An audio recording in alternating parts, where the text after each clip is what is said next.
અધ્યયનથી આવ્યા છે. સુરેન્દ્રનગર જિલ્લો 8 આપણા કાર્યકરો જે કામ કરે છે મિત્રો, 1,51,213 રાજકોટ ઘણા વર્ષોથી મારી જોડે કામ કરે છે, આપણી સાથે કામ કરે છે. તો મહારાષ્ટ્રના લોકો પણ આમાં જોડાયા છે અને મહારાષ્ટ્રમાંથી 24,000 રૂપિયા મોકલાયા છે.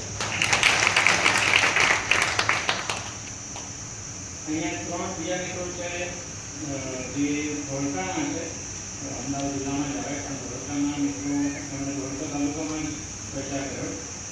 ત્યાંથી 1,53,854 જીએસકે ગરીબ શક્તિ કેન્દ્ર જ્યાં આપણે બેઠા છે ત્યાં ઘણા બધા વિદ્યાર્થીઓ ભણીને રહ્યા છે. એ વિદ્યાર્થીઓ અમે કમાઈથી કર્યું છે. એ વિદ્યાર્થીઓએ પોતાની બચતમાંથી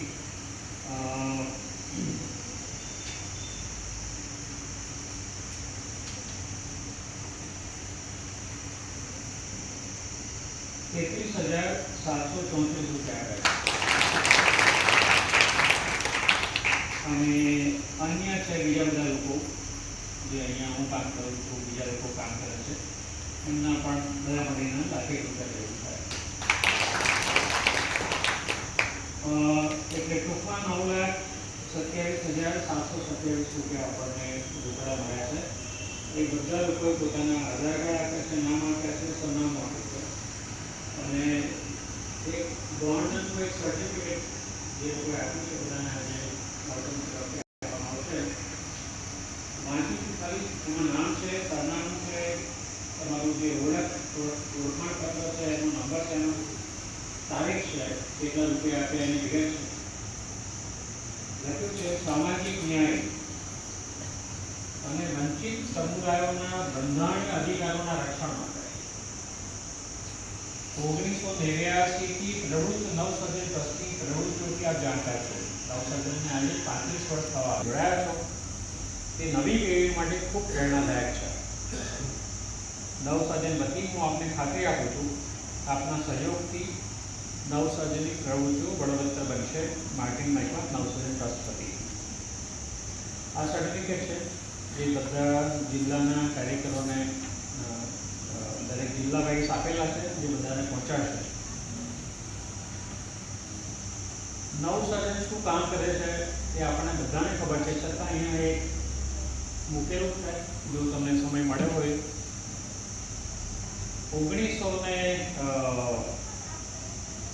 2016ની સાલમાં ડિસેમ્બરમાં લગભગ 8 વર્ષ પહેલાં ભારત સરકારે નવસર્જન જે વિદેશમાંથી નાણાં લાવતું હતું એના પર પ્રતિબંધ મૂકી દીધો.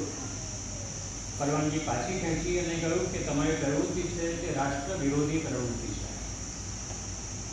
રાષ્ટ્ર વિરોધી, આ દેશના વિરોધની પ્રવૃત્તિ.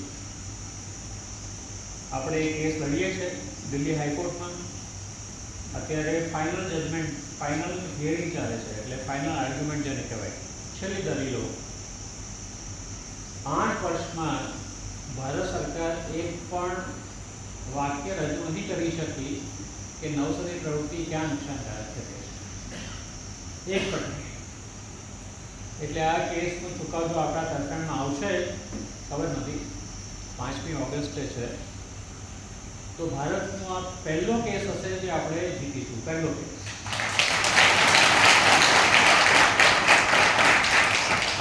એટલે આ તમે અહીંયા જોશો અને એમાંથી કોઈ પણ શોધીને આપે કે આ દેશ વિરોધી પ્રવૃત્તિ કઈ છે. અમારે આવશ્યકની નાબૂદી છે, છોકરાઓને ભણાવવાની વાત છે, કઈ પ્રવૃત્તિ છે.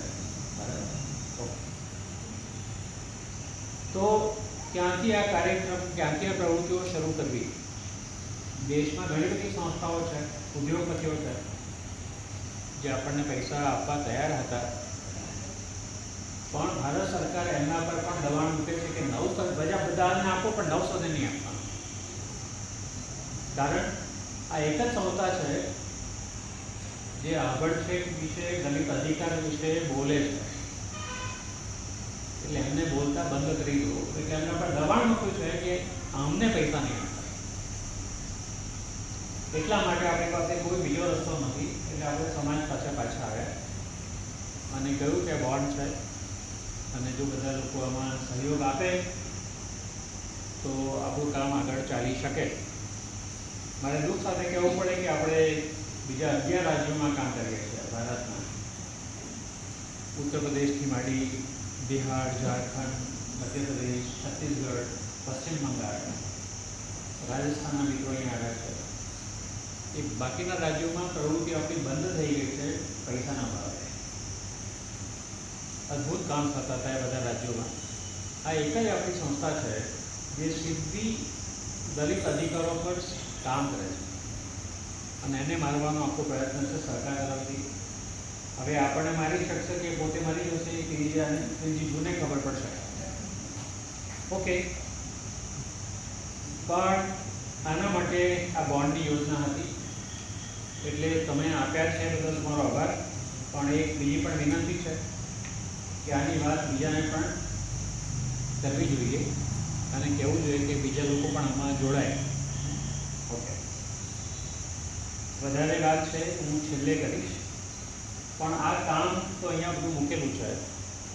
છતાંય નવોસર્જનમાં જે પણ મિત્રો કામ કરે છે તે છેલ્લા 20 વર્ષથી માંડીને 30 વર્ષ સુધીના અનુભવવાળા કાર્યકરો.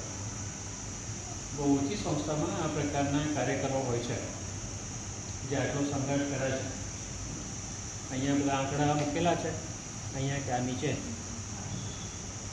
છેલ્લા 7 વર્ષમાં બધાને એવું હતું કે નવસર્જન બંધ થઈ જશે, પણ તમે જોશો આ બધું કામ છે ને એ છેલ્લા 7 વર્ષનું